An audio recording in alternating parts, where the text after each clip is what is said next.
Now it's time to look at the 10 best defensive backs that I've ever scouted during my time. And when I'm looking in the secondary, I'm looking for the best athletes, guys who can hit, run, and cover. But more importantly, I'm looking for playmakers, guys with outstanding ball skills and instincts. With that in mind, let's go to number 10, AQIB Talib from the University of Kansas. When I watched him at Kansas, I love his athleticism, his ball skills, his versatility. He was a guy that scored 4 touchdowns at wide receiver, and I think those ball skills have translated very, very well in the National Football League. When I look at what he's been able to accomplish, 4-time Pro Bowler, 1-time All-Pro, 33 interceptions. He is a guy that scored 9 touchdowns as a defender. Outstanding player. He's been one of the key pieces to the no-fly zone in Denver, one of the reasons why they won Super Bowl 50. At 9, how about Darrelle Revis? No one knew that he would be the best player that we've seen play on the island during the last decade, but he certainly was an intriguing prospect at the University of Pittsburgh. Big-time hitter, outstanding playmaker, had great cover skills, was rock solid. I worried about his speed and explosiveness, but what he's been able to do as a pro, he's made up with his instincts, his awareness, and his ability to play technically sound on the corner. We talked about him being arguably the best corner in the game when he nearly won the Defensive Player of the Year in 2009. He has continued to be a guy that is the standard at a position. Terrific player, outstanding player. I didn't know that he would be this good, but he's been nothing short of terrific since he's been a pro. At 8, DeAngelo Hall. DeAngelo Hall, coming out of Virginia Tech, was an explosive athlete. You talk about speed, quickness, change of direction, had the ability to really make plays on the ball, was also outstanding as a punt returner. Because of those traits, I thought he had a chance to be a very, very good pro as a number 1 corner. He has certainly been that. 3-time Pro Bowler, has 43 career interceptions, and what I really like about him is he has always been a playmaker. No matter where you put him, at corner, at nickel, near free safety for the Washington Redskins, he's continued to find a way to get his hands on the ball. Remember, he is one guy who has had 4 interceptions in a game, did it in Chicago against Jay Cutler, continues to be a playmaker. He is one of the guys that I like. He makes my top 10. At 7, Earl Thomas for the Seattle Seahawks. When he was coming out of the University of Texas, I worried about his size, but there were no questions about his toughness and his instincts. During this time at Texas, he finished with 10 interceptions, but his sophomore season, he had 8 picks. So I knew he could get around the ball. I liked the range. I liked the toughness and intensity that he played with. He's continued to be that player with the Legion of Boom. When you look at what he's been able to do, this is a guy that has anchored the Legion of Boom, plays with phenomenal effort, instincts, and awareness, also can knock the taste out of your mouth, but more importantly, he gets over the top and makes plays on the ball. I like that. He is the prototypical free safety that we look for in this league. Coming down at 6, Pac-Man Jones.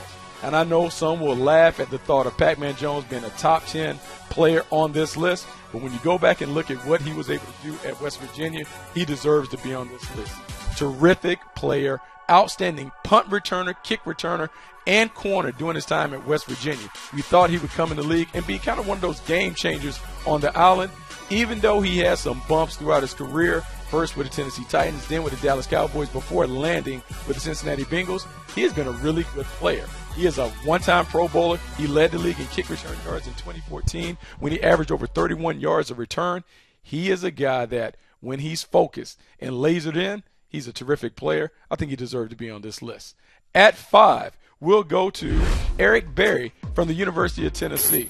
And when you looked at Eric Berry, he is the new version of what you want at safety, meaning you want a safety that can play in the middle, play down in the box, but has corner-like skills. Eric Berry had that, which is one of the reasons people talked about him being arguably the best athlete in the draft when he came out. Coming off his career at Tennessee, 14 interceptions, 18 tackles for loss. We thought he would be the hybrid. He has been that. 5-time Pro Bowler. 3 times he's been an All-Pro player. He is terrific in coverage, but also can hit. He is a new school safety, one of the guys that is setting the standard at the position. At 4, Troy Polamalu coming out of SC. Understanding SC's tradition at safety. Ronnie Lott, Mark Carrier, some of the other guys that have played in the pipes, we knew that he could be a player that could do that, could drop down in the box, could blitz, could hit, run, and cover. Going to Pittsburgh, he was able to play in a system that allowed him to do all of those things. When I look at his accomplishments, We talk about the playmaking, the big hits, the fumble recoveries. But what I like about him, the consistency. He consistently delivered game-changing plays for the Pittsburgh Steelers, one of the reasons why he's in the top 5 of this list. When I go to 3, Ed Reed, arguably the best safety that has ever played in the National Football League. I loved him when he was at the U. 21 interceptions during his career. He had 17 interceptions the last 2 seasons at the U. He is a guy that has taken those skills and he made sure that those skills translated to success in the National Football League. 64 career interceptions, 13 touchdowns, 2004 Defensive Player of the Year, 9-time Pro Bowler, a guy that was always around the ball. And when you hear the great quarterbacks talk about they always had to know where number 20 was, speaks volumes about his ability to make plays. At 2, Patrick Peterson, arguably the best athlete that I've ever seen play the position when I scouted him at LSU. Versatile player that you just don't see with this kind of athleticism, explosiveness, and the ability to really make plays as a versatile playmaker.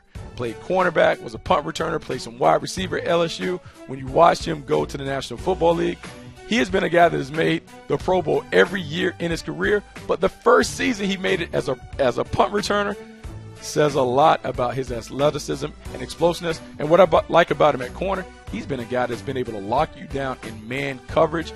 It is a premium on finding athletes that can play man-to-man, particularly press man.